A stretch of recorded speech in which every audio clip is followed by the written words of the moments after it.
Who knows? Yuck. The Beatles. For lads who made the world explode with just 3 chords from Liverpool.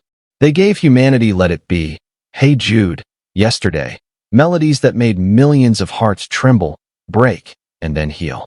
But behind the frenzied cheering was a silence the world had never heard. Behind the emotionally charged performances were 4 exhausted souls lost in endless arguments. And at the age of 84, Ringo finally confirmed what the whole world has debated for over half a century. The person who truly caused the Beatles' collapse was Yoko Ono. In a rare conversation, Ringo recounted everything. The first meeting with the woman he called the strangest he had ever seen. The abnormal changes in John after using the stimulant Yoko gave him. And the most horrifying thing of all, Yoko manipulating everything behind the scenes, treating each member as an experiment in a world only she understood. If you've ever cried listening to Let It Be or felt your heart sink when Yesterday played, take a second to pay tribute to the Beatles. Because today, at 84, Ringo finally spoke all of it. And the truth is more painful than any rumor. Before the world saw Yoko Ono appear beside John Lennon like an inseparable shadow, Ringo was the first to confront her and the first to sense the silent storm preparing to tear the Beatles apart. In 1968, on a cold, gray afternoon typical of London, John Lennon unexpectedly appeared at Ringo's door. Beside him was a Japanese woman with messy black hair and deep inscrutable eyes. Ringo, who was making tea in the kitchen, assumed it was a normal visit. But when he returned to the living room, the sight before him made him freeze.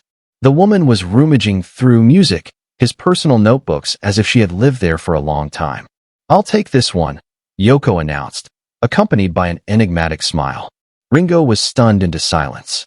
He turned to John, asking with his eyes, "Who is she?" John just smiled. "Ringo, I want you to meet Yoko.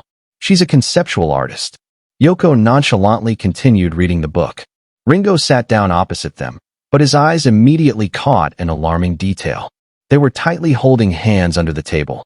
Ringo leaned in, lowering his voice to a whisper. "Does your wife know you're out with this woman?" John replied with a cold, almost emotionless expression. "It's fine. Let her be."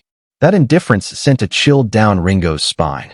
This was not the John Lennon he had shared a stage with, the one he had laughed hysterically with after the lights went down. This was a completely new John Lennon, one who was being pulled along by a strange, incomprehensible energy emanating from the woman beside him. For many days after, Ringo, repeatedly warned his friend. He spoke about the bad feeling that was emerging. But John, living in a lovesick daze, ignored him. Every piece of advice from Ringo was met with cold dismissal. "Ringo, you just don't understand. She is my new muse." Ringo could only shake his head in helplessness. He knew that when John was in this state of infatuation, every word was useless and the worst was yet to come.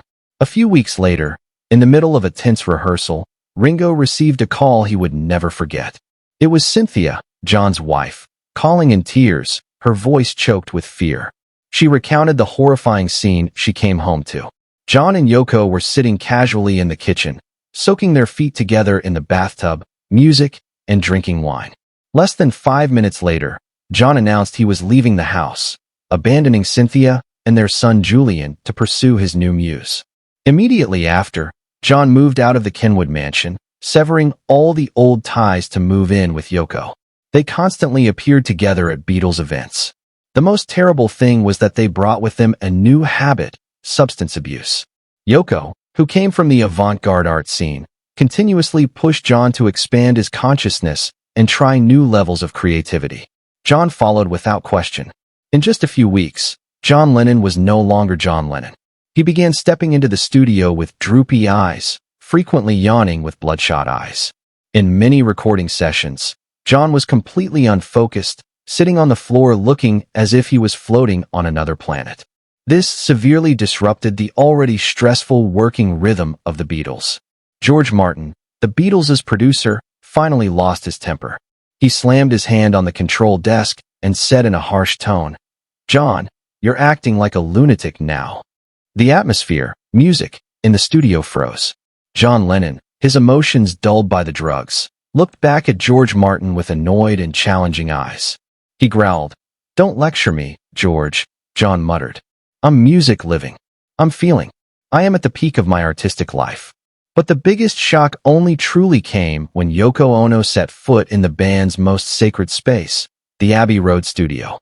For years, the Beatles had operated based on an unwritten rule. No one was allowed to bring girlfriends, wives, or any outsiders into the studio during the creative process. It was the private space and creative sanctuary for all four of them. But Yoko Ono broke that rule in the most blatant way possible. And more importantly, John Lennon allowed her to do it. One day upon entering the studio, he witnessed an uncomfortable sight. Yoko Ono sitting there right in the middle of the studio on the guest chair less than a meter away from George Harrison and Paul McCartney. The creative space immediately became stained with tension. Paul McCartney looked confused trying to concentrate, but his music eyes constantly darted towards Yoko. George Harrison expressed his annoyance and repeatedly sighed. And Ringo kept looking towards Paul and asking, "My God, what the hell is going on?" But John completely ignored them, starting to treat Yoko like a creative co-leader. He even consulted her as a fifth member. The peak of this violation was when Yoko gave blunt feedback on Paul McCartney's new song. This act was a public insult. McCartney was almost speechless with indignation. Even though Ringo tried to smooth things over with clumsy jokes, it was too late. Paul threw his headphones onto the control desk, walked straight towards John, and yelled, "What are you letting her do to my song?" John looked straight into Paul's eyes with hostility. "Don't be self-righteous, Paul." John growled, "She is art, Paul. She is my other half." Paul almost screamed, "She is a shadow, John. She is a wrecker. If this band won't evolve," John spat out each word, "you and your cheap pop songs are shackles." The atmosphere in the studio became hostile. The greatest band in the world had officially split into factions. On one side was John and Yoko, the ones ready to burn the past. On the other were Paul and George, the protectors of the tradition and musical quality that had made their name. After that argument, John Lennon almost turned into a different person. He no longer cared about the band.